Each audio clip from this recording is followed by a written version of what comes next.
गुजरात राज्य के भरूच जिले के झगड़िया में 16 दिसंबर के दिन एक बहुत ही दर्दनाक और दिल दहलाने वाली घटना बनी। 9 साल की एक बच्ची को पड़ोस में रहने वाले एक हैवान ने अपनी हवस का शिकार बनाया, जिसने पूरे देश को 12 साल पहले 16 दिसंबर दिल्ली में घटी घटना निर्भया कांड की याद दिला दी। ठीक 16 दिसंबर 2012 के दिन ही दिल्ली के कुछ पिशाचों ने निर्भया नामक एक युवती को अपनी हवस का शिकार बनाया था। झारखंड से एक परिवार कुछ समय पहले ही गुजरात रोजी रोटी कमाने आया था। परिवार में एक 9 वर्षीय बच्ची भी थी। परिवार गुजरात राज्य के भरूच जिले के झगड़िया विस्तार में रहने लगा था, पर उन्हें क्या पता था कि यहाँ उनकी मासूम बिटिया को कोई उनसे छीन लेगा।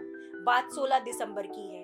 यह परिवार मजदूरी करने गया और उस समय पड़ोस में रहता 35 वर्षीय युवक विजय पासवान उस 9 वर्षीय मासूम बच्ची को अपना निशाना बनाता है। अपनी हवस को मिटाने के लिए यह हैवान बच्ची को बहला फुसलाकर दीवार फांदकर झाड़ियों में ले गया। उस हैवान ने पहले तो बच्ची के चेहरे को पत्थर से कुचल दिया और फिर गुजारा उस मासूम बच्ची पर बलात्कार। इतने से शायद उस पिशाच का मन नहीं भरा था, तो उसने उस मासूम बच्ची के गुप्तांग में एक रॉड घुसाकर पिशाचता का विकृत आनंद लिया, जिसके बाद यह नर पिशाच वहां से भाग गया। जब मजदूरी से परिवार घर पहुंचा, तब उनकी बच्ची की हालत देखकर उनके पैरों के नीचे से जमीन ही खिसक गई।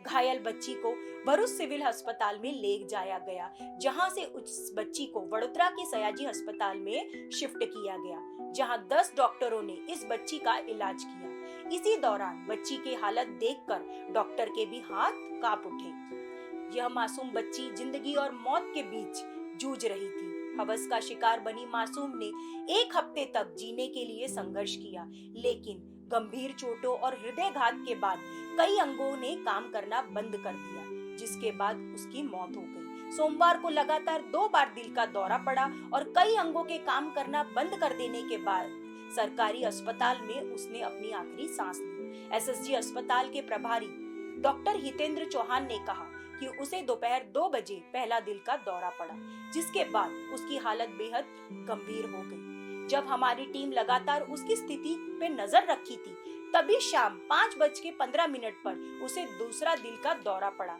6:15 पर उसने अपनी आखिरी सांस ली और उसे मृत घोषित कर दिया गया। बलात्कार के आरोपी को सोमवार को 30 दिसंबर तक पुलिस हिरासत में भेज दिया गया।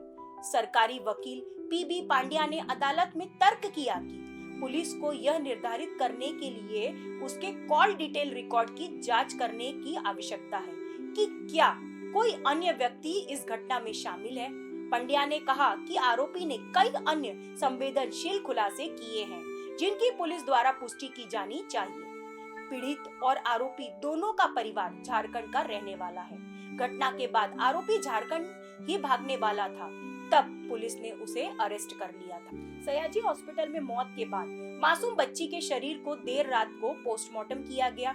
उसके पार्थिव देह को पुलिस को सौंप दिया गया, जिसे परिवार के साथ एम्बुलेंस से झारखंड के लिए रवाना किया गया। वडोदरा के सयाजी अस्पताल में 7 दिनों तक उस बच्ची को बचाने का प्रयास किया जा रहा था। तब लड़की को मिलने के लिए कई विभिन्न पार्टियों के नेता वडोदरा आए। देर से ही सही, लेकिन भरूच के सांसद भी परिवार और बच्ची को मिलने। लेकिन सबसे बड़ा सवाल ये है कि वडोदरा के सयाजी अस्पताल में मासूम सी बच्ची का इलाज हो रहा था। उसी वडोदरा के सत्ता पक्ष के नेता कहाँ थे? सत्ता पक्ष ने वडोदरा के नमो कमलम का शुभारंभ किया। उस वक्त भाजपा के केंद्रीय मंत्री सीआर पाटिल भी वडोदरा आए थे, लेकिन बच्ची और उसके परिवार को मिलना उन्होंने जरूरी नहीं समझा। वहीं दूसरी ओर पार्थिव देह को पोस्टमार्टम के बाद उसे एयर एम्बुलेंस से झारखंड भेजा जा सकता था, लेकिन उसे बाय रोड भेजा गया। मतलब सोचिए, इतना दर्द सहकर जान गंवाकर भी उस फूल सी बच्ची के पार्थिव शरीर को 30 घंटे का रास्ता तय करना पड़ेगा। अब हम सिर्फ भगवान से प्रार्थना ही कर सकते हैं कि उस हैवान को कड़ी सजा दी जाए, ताकि उस बच्ची की आत्मा को शांति मिल पाए। अंत में यह सबसे बड़ा सवाल है कि कब तक देश में ऐसे हादसे होते रहेंगे? कब तक देश में बहन बेटियां खुद को असुरक्षित महसूस करती रहेंगी? अब आप ही कमेंट करके बताइए कि ऐसे हैवान दरिंदों को कैसी सजा मिलनी चाहिए।